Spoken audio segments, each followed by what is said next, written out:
Hello guys, magandang araw. Welcome sa aking YouTube channel. So ngayon guys, meron akong gagawin na TV. Bali ito yung pangalan niya, LG. Ito guys ay 32 inches na LCD TV. Okay, so check natin yung model.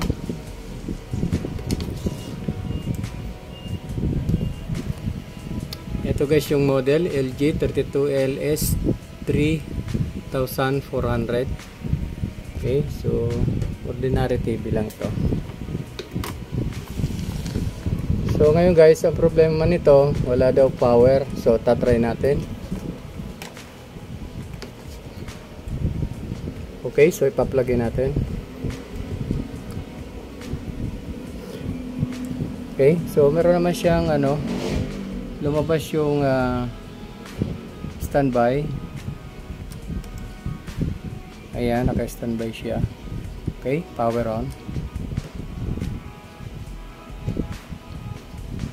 Nag-blink lang siya ng 3, pero wala siyang display, wala ring backlight. Okay, so check natin ang loob nito. Okay guys, bubuksan natin yung unit at titingnan natin ang loob. Okay, so guys, bubuksan natin. Okay,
okay, so ito guys yung loob niya. Ito yung main board, power supply, backlight inverter, then may T-con din siya. Okay, so check muna natin dito kung kumpleto yung supply dito sa power board. Okay. Okay, so guys, magsusukat muna ako ng voltahe dito sa power board. Tingnan natin kung may masusukat tayong voltahe. Okay. So, ipa-plug in ko.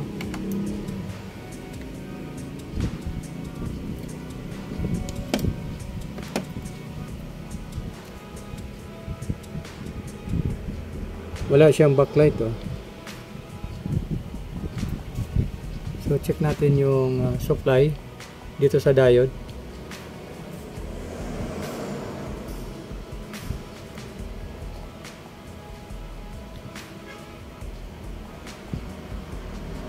Meron siyang 3.5.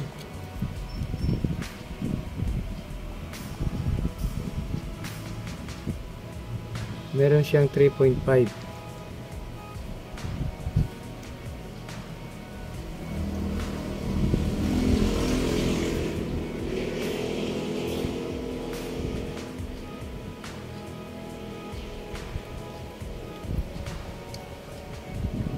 Hindi siya nag-oscillate. Yung standby na 3.5 meron. Check natin kung nag-oscillate ito. So yun, meron siyang standby. So pag power on natin,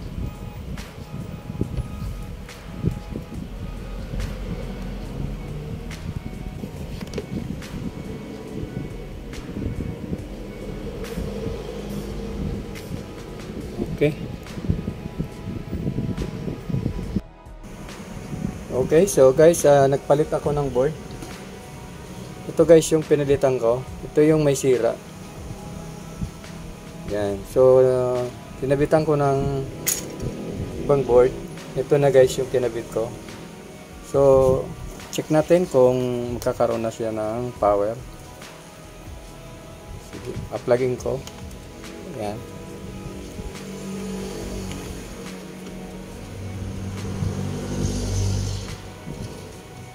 So, yan na guys. Meron na siyang display kagad. Oh.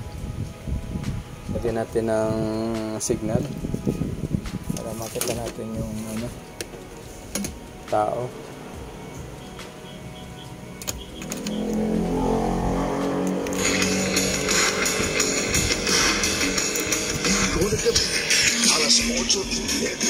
So, yan na guys. Oh. Gumana na siya. Okay. Totoo bang friends can be lovers, but... So, tatakpan ko na lang guys at obserbahan natin. Okay. A few moments later. Okay guys, ito na yung TV. Nagawa ko na. Ito yan siya. Oh. Malinaw na siya. Yan.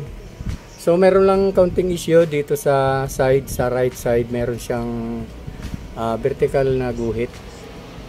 So ito ay sa glass na ang problema nito. So hindi na ito marirepair natin. Okay. So bali ginawa lang natin guys dito. Nagpalit na lang tayo ng board. Yung power board niya. Kasi wala siyang power. So meron naman akong available na power supply. So pinalitan ko na lang. So ito na guys. Okay na siya. So ito ay obserbahan ko pa para malaman ko kung hindi na siya magkakaroon ng problema. Okay? So guys, maraming salamat sa inyong panunood. At kung bago ka pa lang sa aking channel, huwag kalimutan mag-subscribe and hit the notification bell para updated ka sa mga i-upload ko pang video. Okay guys, hanggang sa susunod na video. Thank you and God bless. Bye-bye.